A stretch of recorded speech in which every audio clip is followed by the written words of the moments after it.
Can you guys maybe start for telling our audience how Boveda came to be and when and what markets you started in and how you got to where you are today? Yeah. Boveda is, I believe we're in our 24th year, going on to our 25th year. Boveda started in the tobacco space. So there was a need for a maintenance-free way to properly store your cigars inside of a humidor. And all of the traditional ways that was done, and they're still used sparsely in the industry, is filling up either a sponge, sometimes a shot glass, or these refillable containers. And the problem with those is they only gave off moisture. So you'd fill them up and they'd give off 100% moisture, which is not good. And then they drop down to zero as they dry out. So you have this roller coaster effect. The cigars are always being shocked by moisture. And you have to refill them, and it's a mess. It's messy. It's time consuming. So we developed a product that you basically plug and play. You forget it, and it works for about 4 months inside your humidor, creating a perfect environment. Drew's got a really cool story of how he came to know Boveda that ties perfectly into this too. Well, anybody that loves cigars knows what it's like trying to keep them in prime condition. And I was in a cigar store buying cigars, and I'd normally buy one or two, and I bought a bunch, and the guy at the store put a Boveda pack in my exit bag. And I said, "What's this?" And he said, "You'll never recharge your humidor again."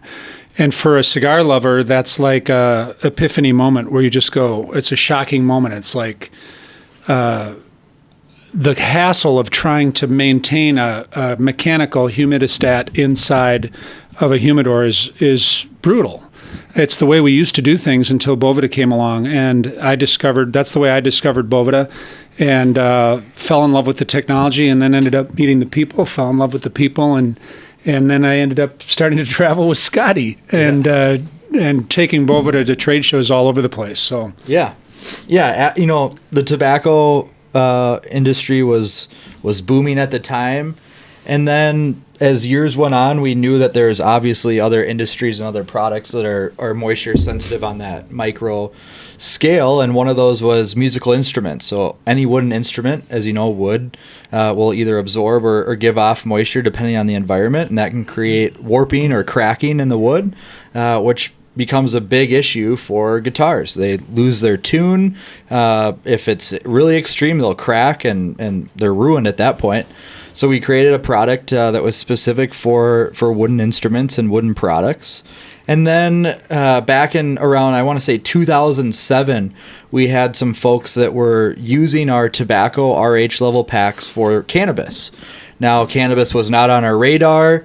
At the time, we're a pretty conservative company, and it just wasn't something that we were, looking to get into per se. Well, as time went on, more and more people started using our technology for cannabis, and they needed something a little bit lower that was specific for the cannabis plant.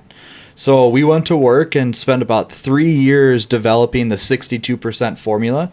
We found that 62% is the best RH level for the widest variety of cultivars out there. And here we are today.